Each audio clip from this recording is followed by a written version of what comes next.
Without wasting time, sivule kwincwadi yezililo. Incwadi yezililo ilandele incwadi kaJeremiah umprofeti.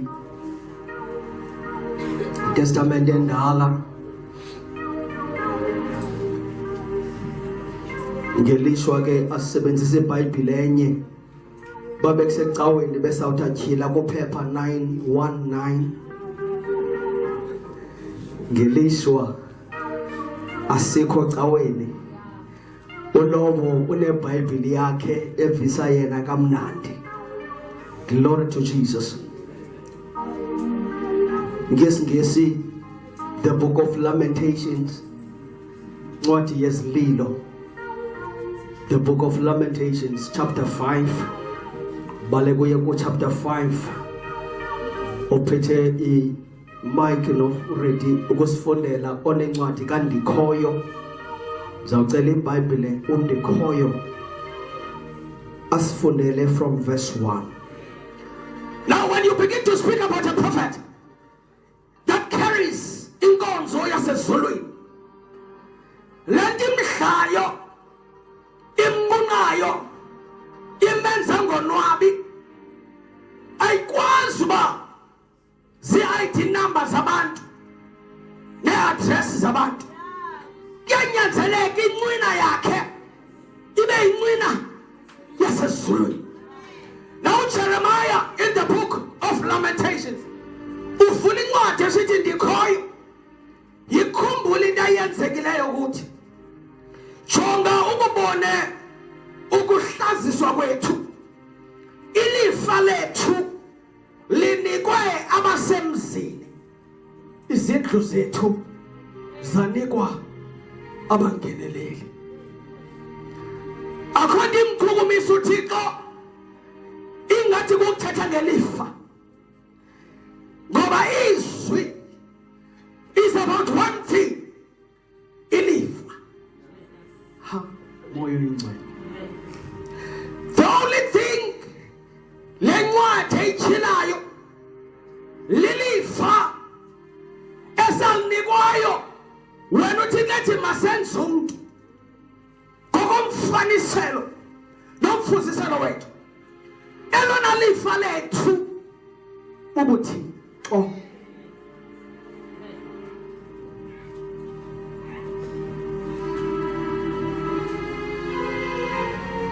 The only reason that Jesus came back and died on the cross is for us to regain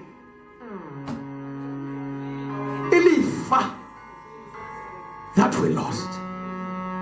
Atotado malindi kumoyo ingcwele okwazi ukubuyisela ntoni ubuthi. Are we still here, church? Are we still here? Eyontanto yethu lilifa lasezulwini, ilifa lobuthixo. Glory to Jesus. Uthixo emyezweni nathi ubeke ubuthixo nesintu. Wathi umuntu phambi koba athi khetha wathi uzungahli esintwini.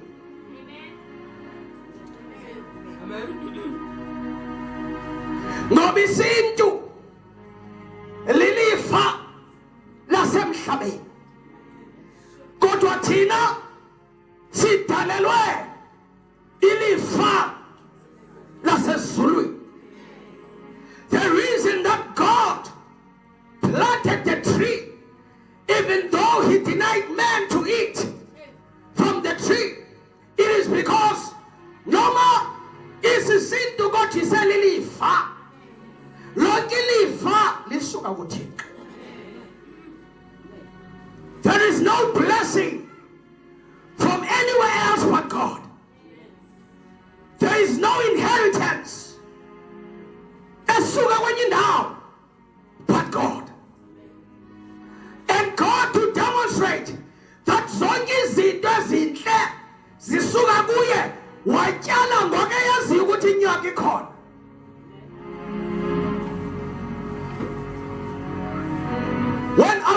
sensing in my spirit, it is time to pray for the nation. I said, Father, show me the word that will begin to reveal in data of and the Lord took me to the book of Lamentations chapter 5. If we listen in the choir, ikhombule into eyenzekileyo kuthi jonga ukubone ukuhlaziswa kwethu ilifa lethu linikwe abasemzi ngexesha ndingcwaba utata umntwana molisho ndathatha amaXhosa ndawasa kwibali likaNongqawuse. Ezinto sezingathi zintsomi ngoba kaloku amaxhego afuna uyithetha inyaniso kuthi uNongqawuse yayingumntwana womXhosa othe at the age of 15 engasemlanjeni waqala wava izinto ezithethayo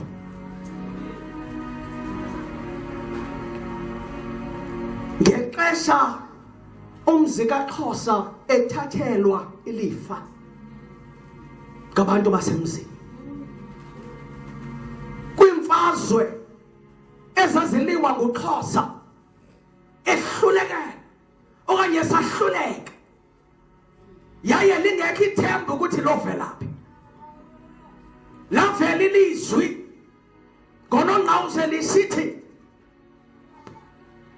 kunohlanga oluzawuvela ngaphesheya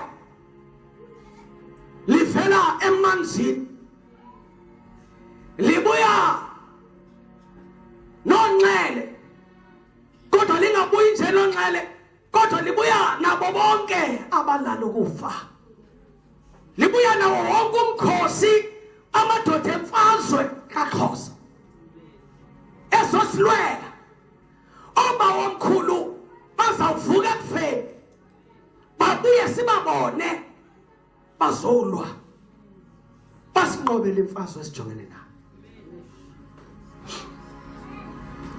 Yathi xa ithetha le nto yathi xelela wonke uXhosa ukuthi abulale zonke inkomo atshise wonke amasimi ngoba oluhlanga luzayo aluzi lodwa aluhambi nje noba womkhulu kodwa kunenkomo ezitye budlulezi ezizayo ezizawuvela.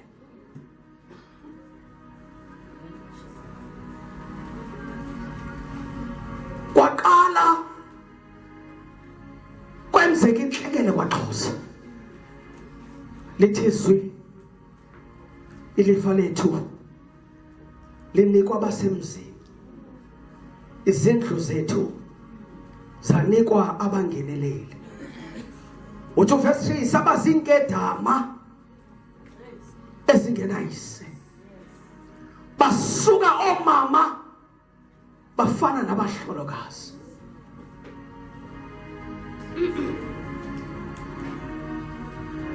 Ngenxa yokukholelwa kwimimoya ethi xa iziveza ingathi ngabantu abaphansi esingafuna ukuthi sibayeke balala ukuthula abalela ukuthula sikholelwa ukuthi ngabo abathethayo. Le ntombi yaqale ngomalume wayo umhlakaza yahambisa indaba ezithi bulalani zonke inkomo nitshise wonke amasimi namadlelo. Saqala isizwe inkosi ezazikhoyo zayikholelwa ngoba ithethwa ngabaphansi. Nenkumkane yayikho ngelo xesha uSahili yayalela sonke isizwe samaXhosa to start killing inkomo. Dinayo into ethi lento kahle kahle yembondo yayingeyonto yamaXhosa. Kodwa iqale emveni koba abantu belahlekelwe imfuyo yabo, kodwa ngokuzinika into esabanika ithemba yento ebuyayo, bathatha impondo bazixhoma emabondeni to say it is a sign that ilifa lethu lobuya. Namhlanje sesiyenze isiko lethu, but it was a sign that inkomo zobuya. Kuthiwa babequndana, athethe umhlakazi athethe noNongqawuse eyiva yedwa lento, kodwa xa kubizwa abantu kuthiwa mabazomamela abayiva iviwa nguye yedwa. Athi jongani nabaya, kuthiwa bajonge enkungwini ephezu kwamanzi babona izinto ezingabonwayo. Because the imagination is a powerful thing. If you're looking for something intently, you will begin to see it, because you are trying to justify that lento ufuna uyibona ikhona. They started to see into engathi ngabantu enkungwini phezu kwamanzi ngengobantu. Abanye kuthiwa zona nantsiya phaa emahlathini, nazi izithunzi zabo zihamba phaya. Kuthiwa baleka amadoda kaXhosa eyojonga kufika akho mntu, because it was the power of the mind. Dinayo into ethi yayingekho impambano kwaXhosa, yaqala ngoko baqala babona izinto ezingabonwayo. Abanye they never recovered from seeing things that are not there. Yangena ugula ngengqondo kwaXhosa. Namhlanje omama bethu seyingathi ngabahlolokazi, umoya ingcwele, ilifa lethu linikwa abantu basemzini. Bapha abantu abamhlophe bamile bacengana nomzi kaXhosa, balimani nizawulamba. Hayi tata ndingayingena belungu le, ngabelungu ababecenga abantu abamnyama, kuthiwa limani. Athi amaXhosa notshe sivile ngenxa into yoba iinkosi zaseziphethwe ngabelungu. Ame athethe oyinkosi athi mamelani makulinywe, kanti uyahanahanisa. Athi usuka phambi komlungu athi asizuyenza loo nto, ngoba kaloku iinkosi ubomi bazo was reduced to nothing. Zasezincamisa izihlangu zamabhulu ukuze sisinde kufeni.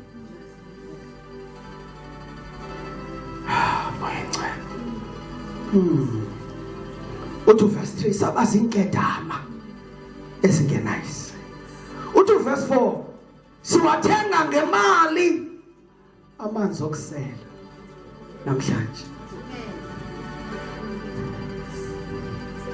Inkuni sesizihlawulela ngoku, ngoba ilifa lamkiswa ngoba omkhulu. Bangcwele indlala yaqala ngoko kwaXhosa. Andiyazi xa ndiyichaza inyikitya endandiyichaza pha, ndisithi iinkomo ezingaphaya ko-400,000 zabulawa ngamaXhosa. Awuna picture ke wena yenkomo eziyi-400,000. Abantu ngenxa yolamba, over 40,000 people died.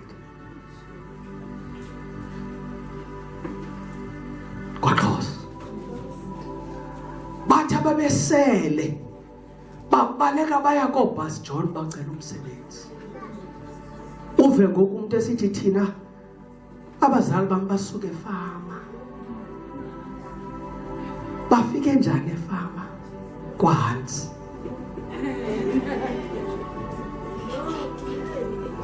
Bamkiswa indoba into ayilindele bizawuvela elwandle azange ivela. Into kwakumele ba abaphansi bazawuvuka ekufeni azange bavuke. Inkomo zabe zona zifile. Kwasheko khangele impondo wazixhoma ebondeni esithi zokubuya ezigabawo. Ababebona izinto ezingabonwayo zemke ingqondo. Sekuthiwa namhlanje kule family kunokugula ngengqondo. Ndiqinisekile baba singayilanda yaqala apho. Lethizwe abasitshotshisayo verse 5 basibambe ngobhongwane sidiniwe kodwa sikuzuza ukuphumula. Ebancane masithethe nyani sidiniwe kokusokola sidiniwe. Jeremiah ubeka imbilini yakhe kuThixo ngemeko abazibona bekuyo. Lithi izwi ayikho into entsha phansi kwelanga eyakhe yenzeka iyaphinda yenzeka.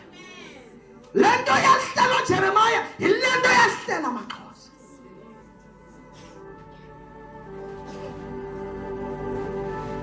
Sithini sidilo ucela imisebenzi, sidilo ukufolela igrant, sidilo ukulamba.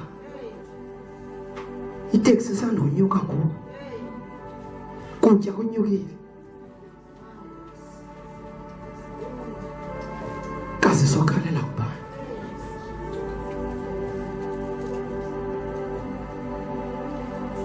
kazi sokhalela kuba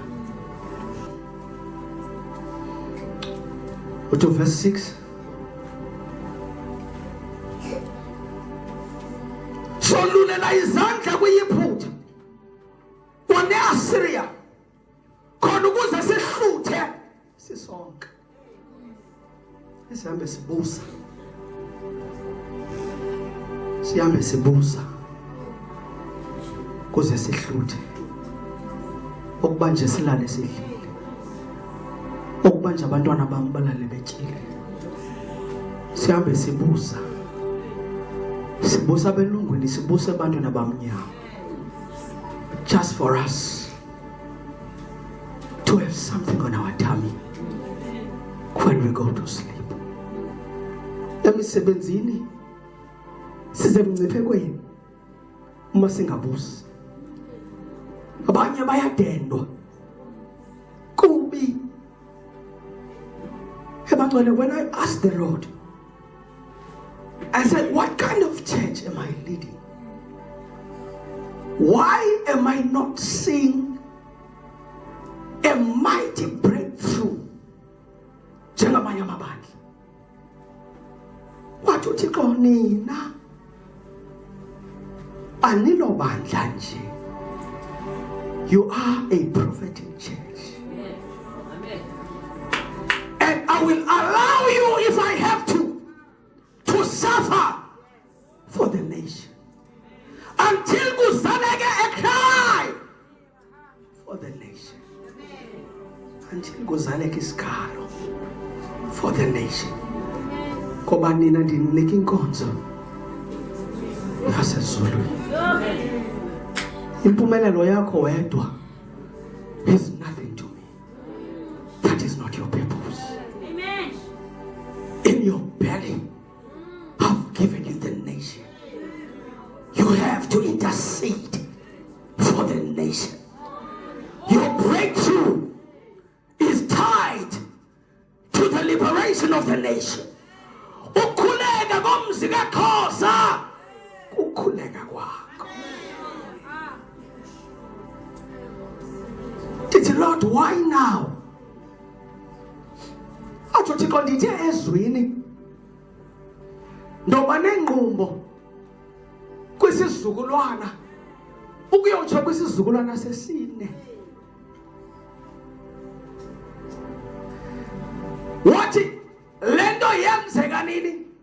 Ndathi Nkosi yenzeka ngo-1856. Wathi bala izizukulwana. I realized that sifikile kwixesha loba sidlule kwisizukulwana sesine sesiqalekiso singene kwisizukulwana kwesihlanu nesesithandathu. Isizukulwana kumele uba sithi Nkosi ngoku susa isibetho ngoba ixesha lenqumbo yakho has been completed.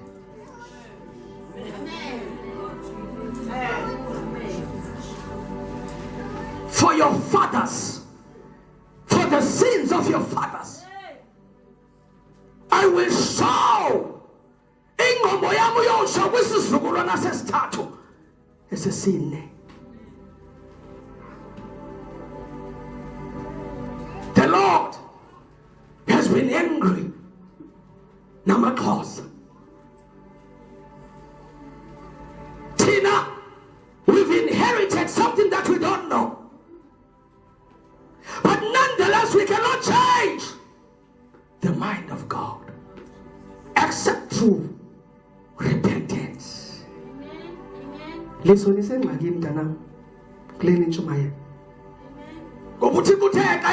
how do they repent, Lord? What about you? Think about it. About two lama pondo, about cheese. Yo, khobele zando zazigonjiwe and bend them.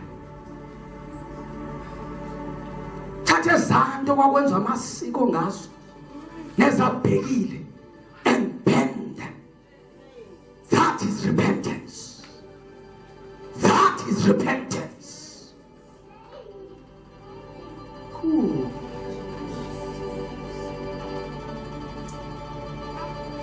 I love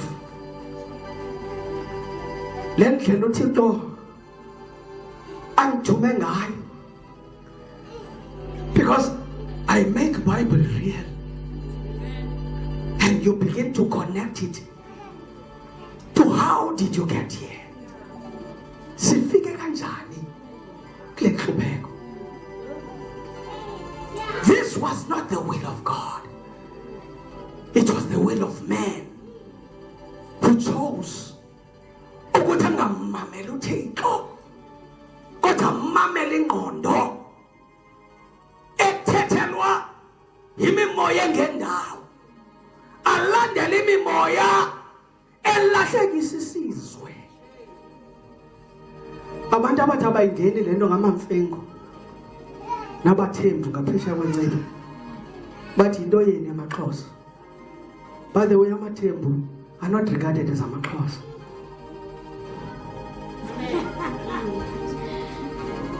AmaXhosa wodwa. Amamfengu ayingamaXhosa. Awes one. Ngoba lokhu sesisela utywala nje xa sisila safundiswa ngamamfengu. AmaXhosa ayingayenzi loo nto. Kwangena tywala xa kusenza umsebenzi. Kodwa amamfengu asifundisa amasiko wawo. So le nto ubambelele kuyo is no longer the original thing. Even if there was an original, this one is corrupted. I say yole. Hallelujah. Today we're going to pray. We must pray for the nation. We must pray for the nation. Ayudidiniwe kusokola. Sinabantu apha bathi akho nto ngayenzanga. Thixo uyayazi inhliziyo yakho. Ndiphila ubungcwele. Ndenza konke. But I can't seem to get myself out.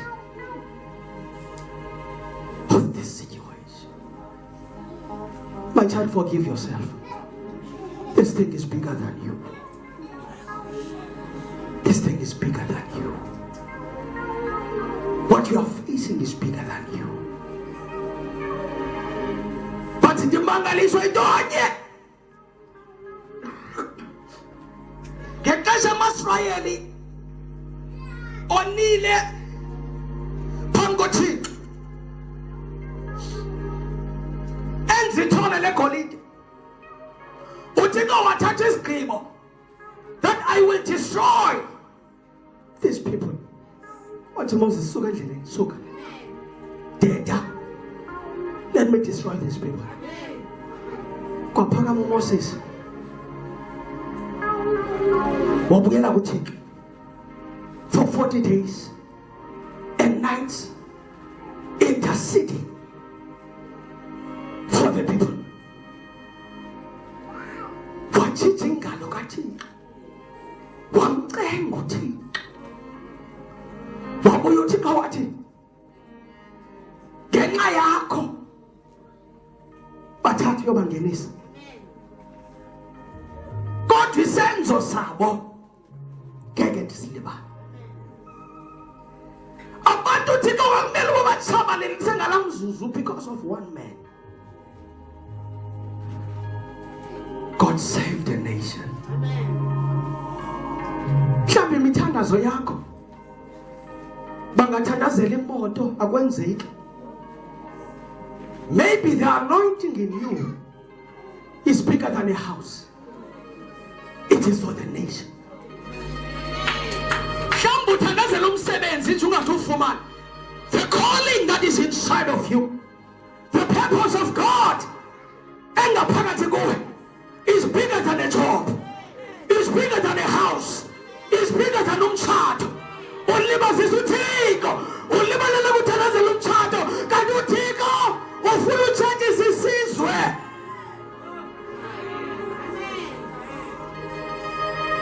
You've been praying about your own marriage, kanti uThixo ufuna utshata nesizwe sakhe samaXhosa.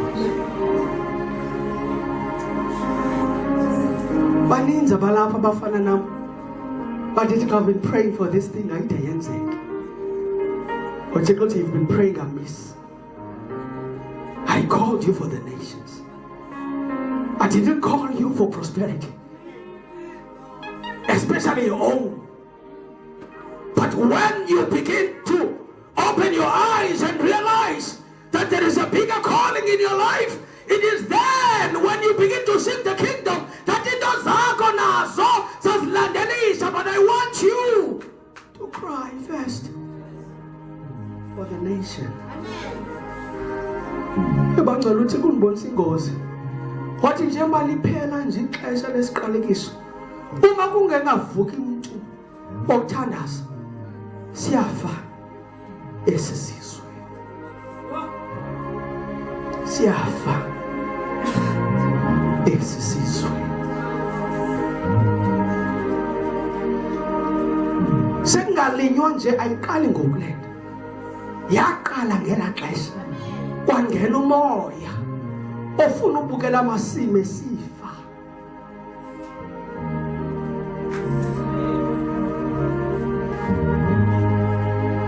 Senibaleka mawenu nje ezilalini nizohlala edolophini nixolela usokola into lo moya waqala koyihlo, babaleka amasimi besithi bava umoya othethayo kunento ethethayo.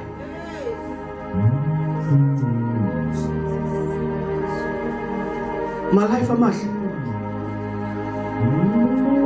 even if I can die now, this message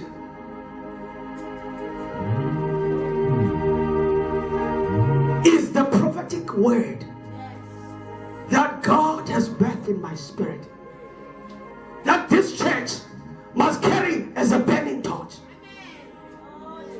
and light up every village and allow the light of God to go into every village and say, repent, for the kingdom of God wants to redeem you.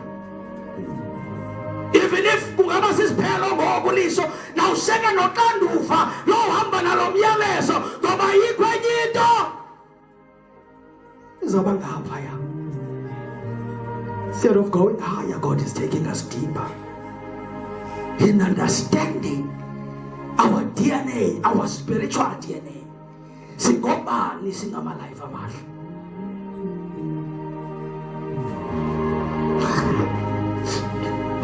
Khona bezile besithi yini inkosi yami ndikhangela inkonzo ezawu release blessings zami. You've come to the wrong place. Yeah. Sithandazela isizwe sikaXhosa.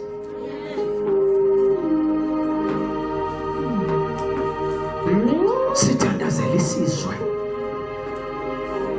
Ndisebenza ngeziqeki ngamagala. Amagala azalwa mihla le. Funeka thabe mangaphi. Kuze kude kuvuka umuntu ozawuthi Thixo enough is enough. How many times must abantu bashiya amakhaya bezotshishwa imibane intambo zombane eziyabula phakathi kwamakhala? Kodwa kube nini? Abantu bephelelwa sisidima bengenayo ile ndawo yokukhaba. Kodwa kube nini? Until somebody athi Nkosi wake walila uJeremiah, what it is enough. Connect me to that anointing. Connect me to that spirit. I want to pray and call upon the living God. Did it take Sangula? Isizwe samaXhosa.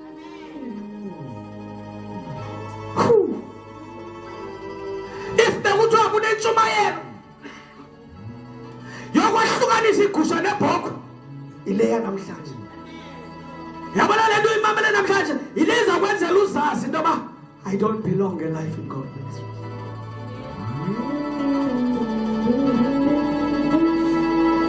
If you are looking for something I don't belong there, this is the message that should tell you from today that let me go and find another church.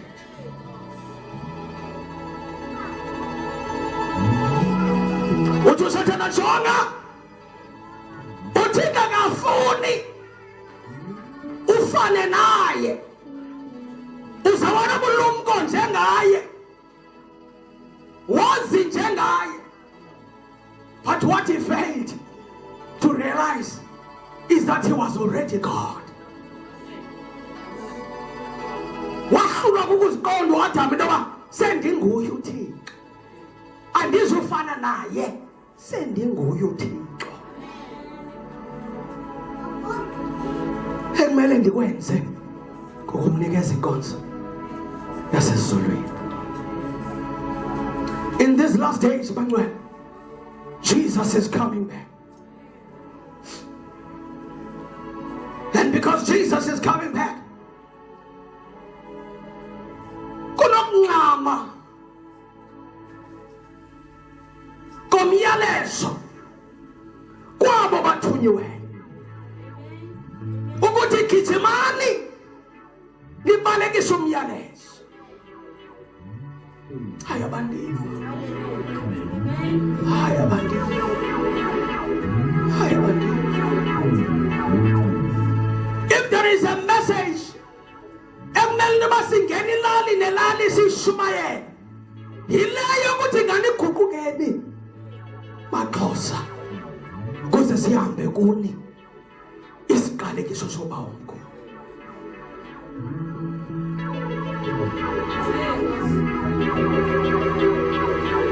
Bathi noma abantwana bethu befundile kodwa kunzima ufumana imisebenzi. Moya ingcwele. Uthi verse 7 kone obawo kodwa abasekho.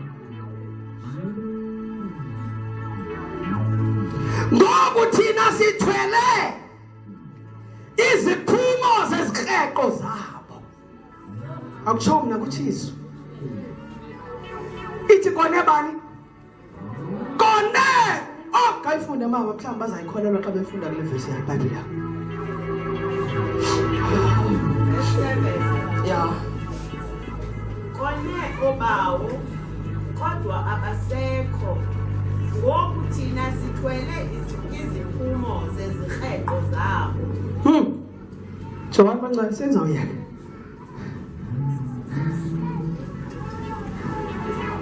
Kone bani? Akonanga wena. Kodwa uthwele ntoni?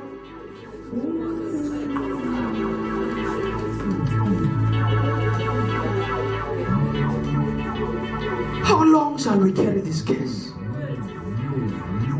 How long? How long? How long? Little Bible, when amadoda kaThixo uvuka inkonzo yasezulwini, wayesithi wonke ubani onezinto eziphathekayo azithengise, abuyaze nalo nje bayibeke endlini kaThixo, athi makwabelwane siyindlu kaThixo. Kodwa xa ungajonga ibandla noma ungaya kwizindlu zamaprofeti, uzawufika bonke xa besima bengqina ngobutyebo obuhluthisa yena. Akekho umntu uthi kundinikile kodwa ndizonikeza ngayo. Kuthi sonke sihluthe sivane.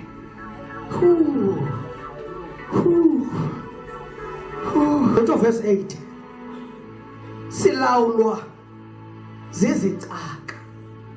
Akukho namnye onokusihlangula ezandleni zazo. Nkosi yami. Ukutya sikuzuza ngokubeka ubomi bethu esichengeni. Ngenxa yekrele elisentlango. Ulusu lwethu lutshisa okweziko ngenxa yefiva ebangwa indlala. Awumoyengcwele. Abafazi badlwengulwe eZayoni.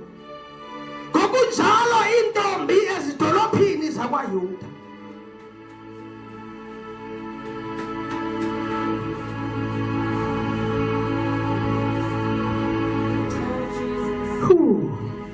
Iziphathamandla zikhonywe ngezandla zazo.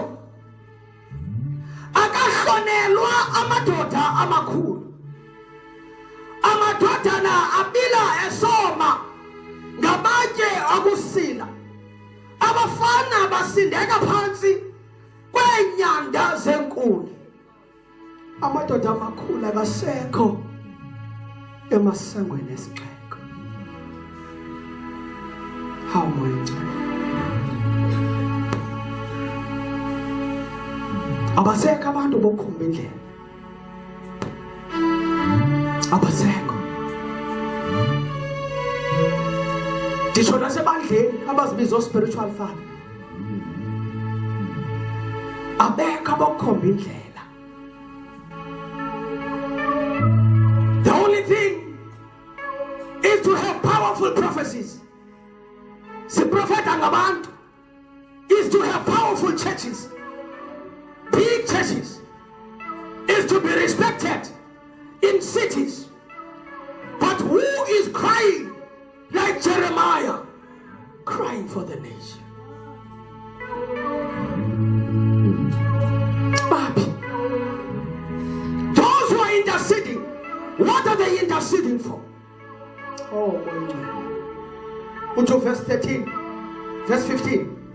Inhliziyo zethu azinamihlali. Sizilile endaweni yokuxhenxa. Ngebaqala nje ubomi bakho. Uphila ubomi ngathi uzilile ngenxa yemeko ojongene nazo. kunzima nokonwaba, kunzima noba noxolo. Angaze afunga umuntu ka yejongela athi lo muntu uzilile.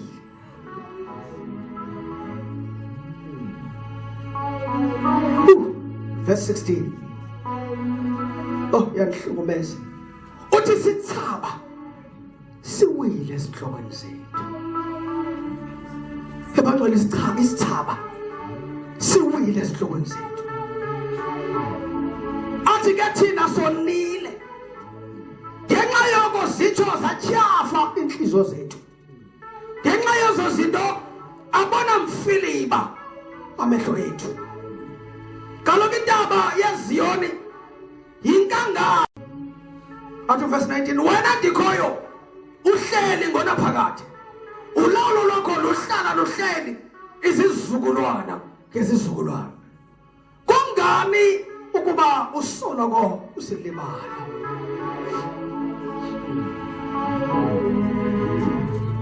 I don't know how many families are crying. Abangathanda zathi Nkosi, kungani usilibala? Ngathi ezinye families ziyaphumelela. But why my family? Abanye abantu ngathi bayaphumelela, but why my life? Glory to Jesus. Ithi kayiseyiva. Ungani ukuba usilahle ithuba elingaka? Azothi verse 21 sibuyisele kuwe. Ndikhoyo ukuze nathi siguquke. Sihlaziye njengokwimihla yamandulo. Ngaba usilahle kwaphela na? Wasiqumbela ngokukhulukazi. Athi Jeremiah, sibuyisele Nkosi. Sithaba zethu siwile. Kodwa umunga sibuyisela. Soguquka. Soguquka. Soguquka. Soguquka. Soguquka. Sisizwe samaXhosa. Soguquka. Soguquka. Bangcwele ixesha elide. Siphila kabuhlungu. Kwizwe lobawo. Izwe lobawo akumele bayindawo esicela kuyisonke. Yindawo emele siyahlutha kuyo. Ngoba lizwe lobawo. Kodwa uThixo usinikele kuthi siphathwe ngabantu basemzini. Ngoba endaweni yokukhumbula imfundiso zikaNtsikana, abantu babamba imfundiso zikaNxele belindele ukuvuka kwabantu abafileyo. Abathi xa besenza izinto kanti Malindi bathi bakhona into abanemiphu ayuphuma zimbumbulu yophuma amanzi ashushu.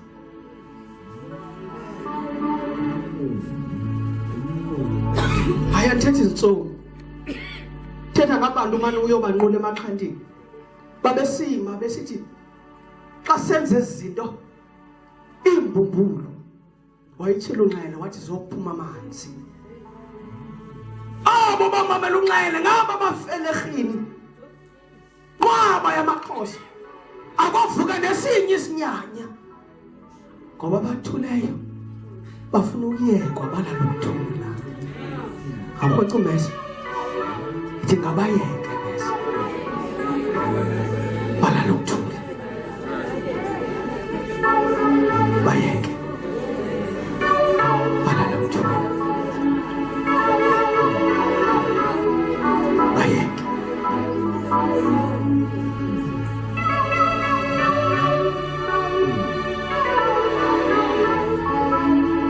Ayilobandla elishumayela ngamasiko kodwa lishumayela ubuthixo.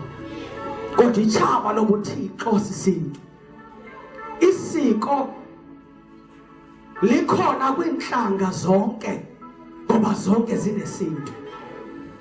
AmaXhosa azikhathi wathatha ixesha elide esithi singabantu thina sinesintu. Lokhu uhlanga oluphansi kwelanga linesintu. You are lying to yourself. Bendithi xa lishumayela ndenza umzekelo uTamanini. Ndithi isintu sabelungu kukuthanda izilwanyana omnye umzekelo. Umlungu angakushiya usifa mntanam. Kodwa hamba usave ikati.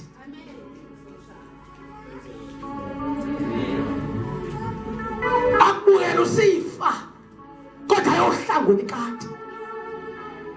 Ashiye imiliyoni zakhe kwa-SPCA. Ikhona ilali phambi kwakhe isifa inja. Makufidwe izilwanyana lokuthi kondliwa abantu. Lonke uhlanga nesintu sabo. Asiqhathele gqitha amaXhosa. Manje sithi thina sinesintu. Nabelungu banesintu. Kanti amaXhosa ngokade angena kwisintu sabelungu nabantu xa bengcwatywa bayatshiswa. Sisintu sabelungu eso.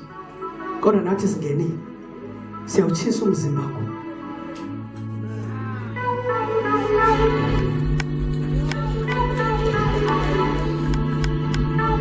Are you ready to pray?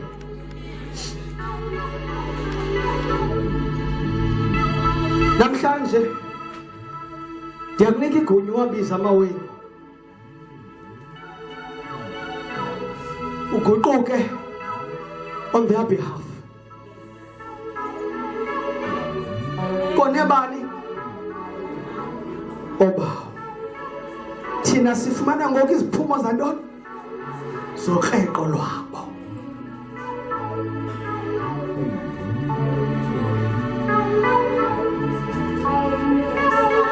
Kone amacirha. Kone namajwarha.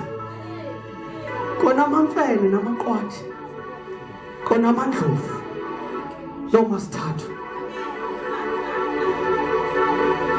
Kone ogatyeni. Hallelujah. Kone amayirha. Thina sizibona sikulento kanti ziziphumo zokreko lwabo. Uthi ewe nizinikele kum kodwa ingxaki somebody must speak and cancel the case. Yes, I am God, I love you. You've accepted me as your Lord and Savior, yes. But someone must stand as God. Ndofika kuba ndithi nthunywa ngubani Thixo. Wathi usubakalela undinguye ndinguye ukuthomile. Hamba uba nguThixo.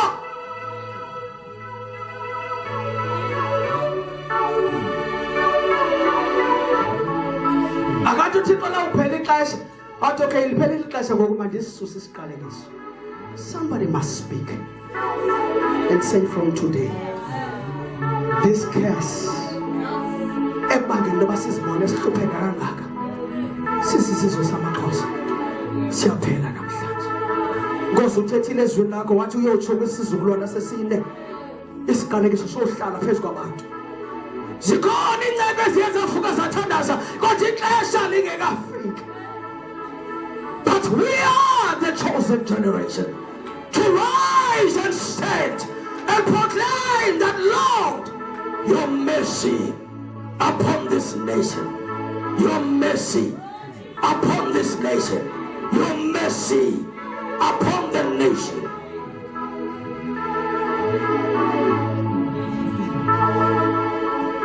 Sisizophakama sithandaza. Yazi noba ungajonga uba siphethwe ngobani eburhulumenteni, uzawufumanisa intoba ngabantu baphesheya kwencipho. Ufuna uthetha ezi-politics.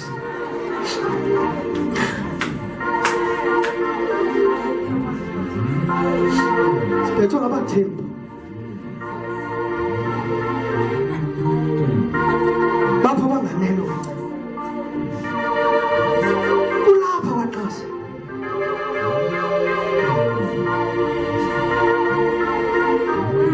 Ndiyayazi nina bendicinga wonke umuntu othetha isiXhosa ngumXhosa. No. uXhosa wamayo walandela uNongqawuse bathi abathemba singeli thina khomntu wakhe wavuka efile kamba kuthi kunenkosi eyahamba yayomnika amankomano uNongqawuse izinto uyaxoka yikho le nto uthethela abantu.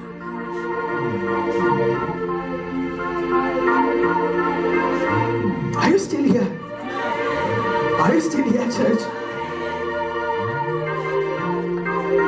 Our time has come. If you are chosen for anything, Life in God Ministries, you are chosen for this. To cry for the nation. Khululeka kwesizwe, kukhululeka kwethu. Ukubuleleka kwakho leminyaka ingaka was for God to birth in you the cry for the nation. Somebody stand on your feet. We're gonna pray. Andazi uzalwa ngubani wena, but lo mnombo usuka kuwo namhlanje you will stand in the gap and say, Father, ndiyaqhawula every generational curse. Namhlanje iyaphela. Namhlanje iyaphela. It shall not continue anymore. In the name of Jesus. Someone open your mouth and begin to pray now. Thandaza ngomzi kaXhosa. Thandaza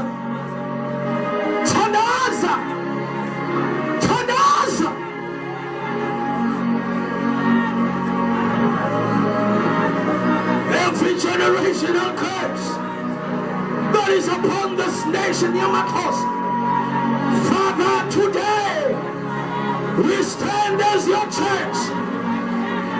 Lord, every curse be broken today in the name of Jesus.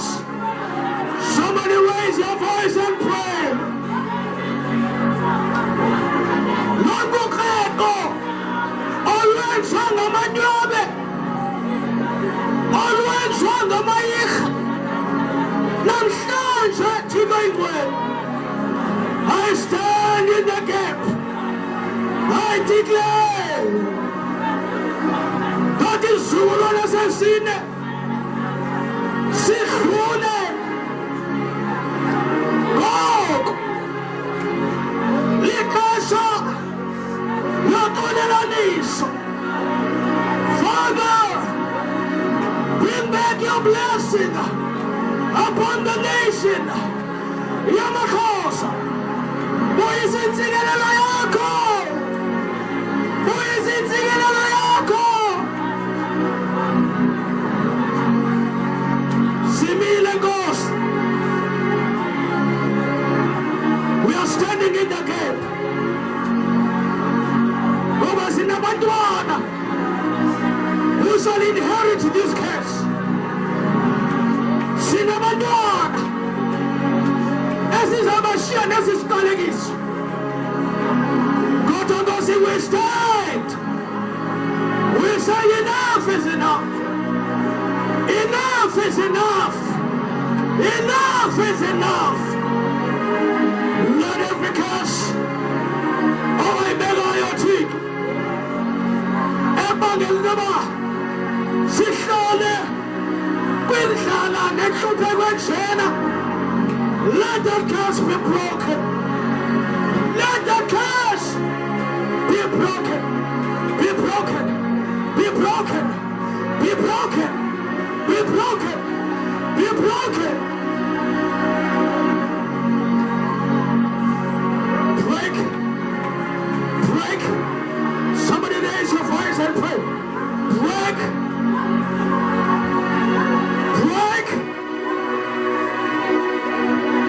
You abantwana bam Thixo, ndingabashiya kwisimo esinjena kanti sisiqalekiso sesizwe samaXhosa. Break, break, break, break. Every curse, be broken, be broken, be broken, be broken, be broken, be broken, be broken, be broken, be broken. Every curse, pass go my icha, pass go my tina, pass go ticha, pass go my start.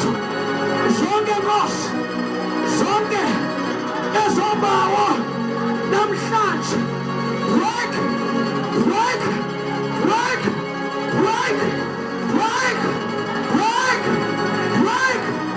I command every yoke to be broken. I command every yoke to be broken. I command every yoke. Take us Satan does. Satan does. Satan does. Wagumnombo wekazi. Wagumnombo from my father's side, from my mother's side. Namhlanje Nkosi, I stand in the gap. Rupaya labasa, Zukataya labaso, Rupapapaya labaso, Zukataya labaso.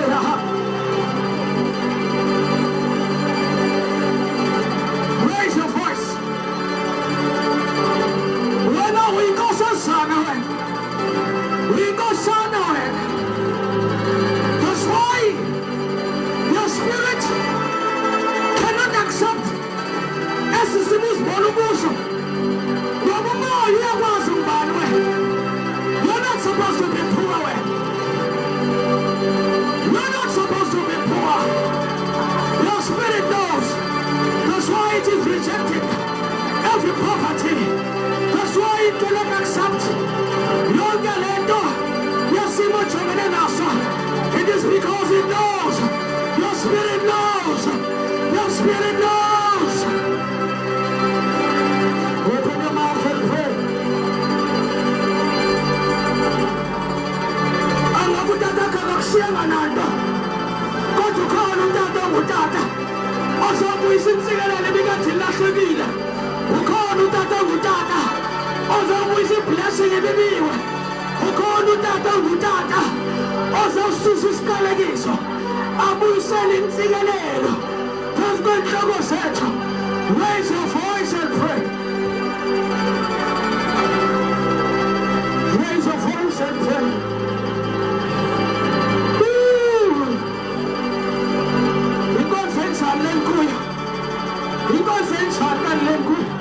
This is the real church.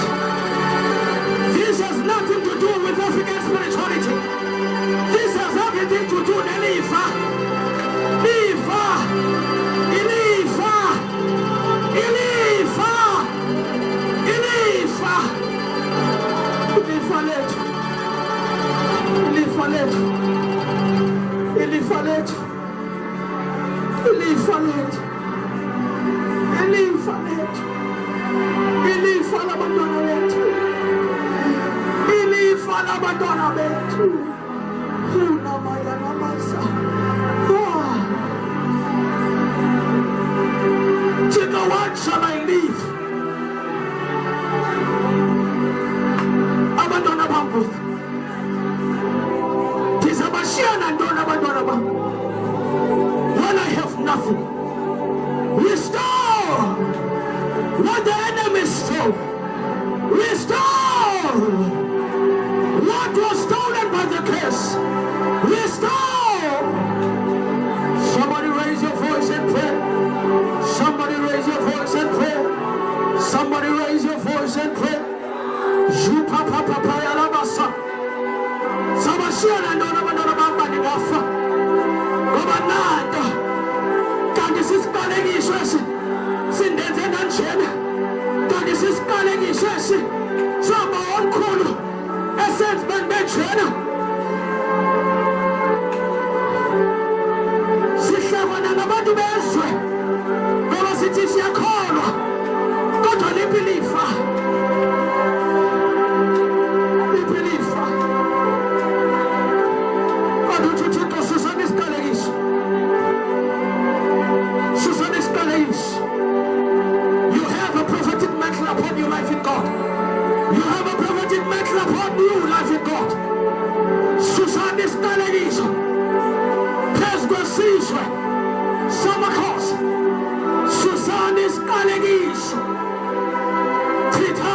Isiqalekiso. Somebody raise your voice and pray. Somebody raise your voice and pray. Somebody lift up your voice and pray.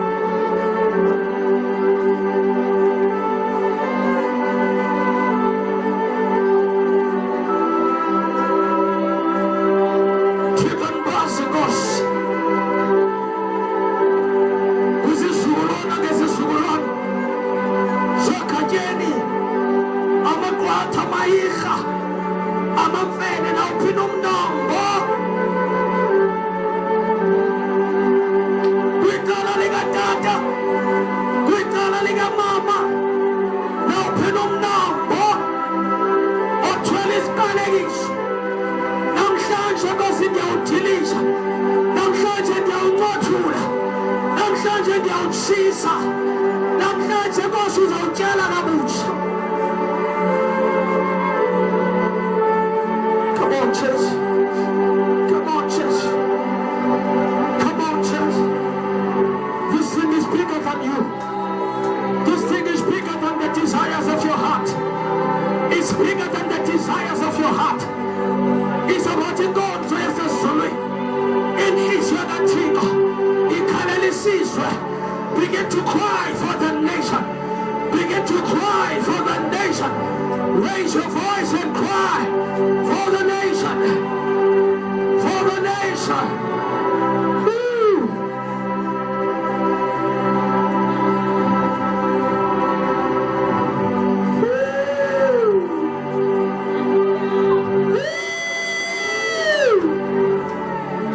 Chains are breaking. Chains are breaking. Curses are breaking. Yokes are being destroyed. Yokes are being destroyed. Yokes are being destroyed. Kuna mana mana maya namasa. Kuna mama maya masa.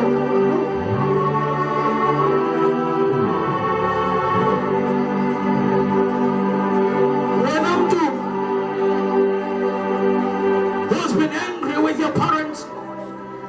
Abanye bate bakupa mazwi. Bebonakalisa ingqumbe ebazalini. Mayitshayinja ayiqalanga ngabazali bakho le nto. They inherited it. Now you inherited it. But it stops with you. It will not continue. It's coming to an end today. In the mighty name of Jesus. I say in the mighty name of Jesus. It's coming to an end. Lentsokolo ingaka, lendlala ingaka, lenhlupheko ingaka, izimeko zingaka, zikwambathile. You are praying but nothing is changing. Today, Father, we raise a banner. We raise a banner. Sibuyise, sizoguquka. Sibuyise, sifuna ukuguquka.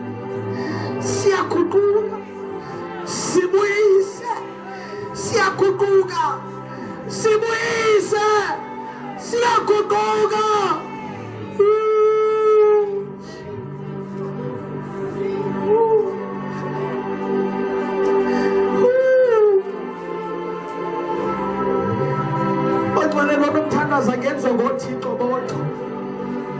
Not anybody.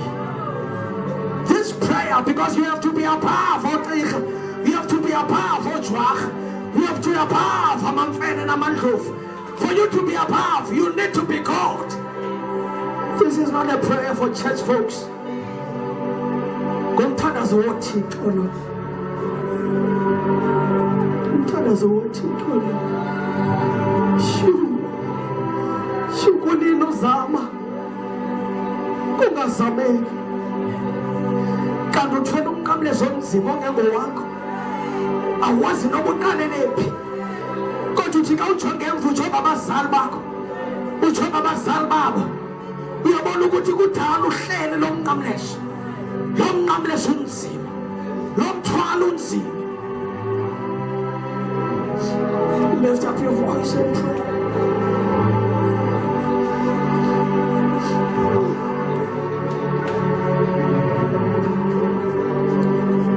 this is what we will do now.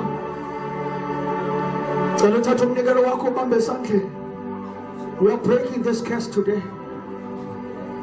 The Holy Communion is we are standing in the gap now. This Holy Communion is going to be different.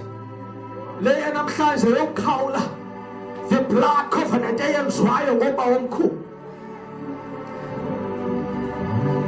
every blood covenant that was made we are going to destroy it.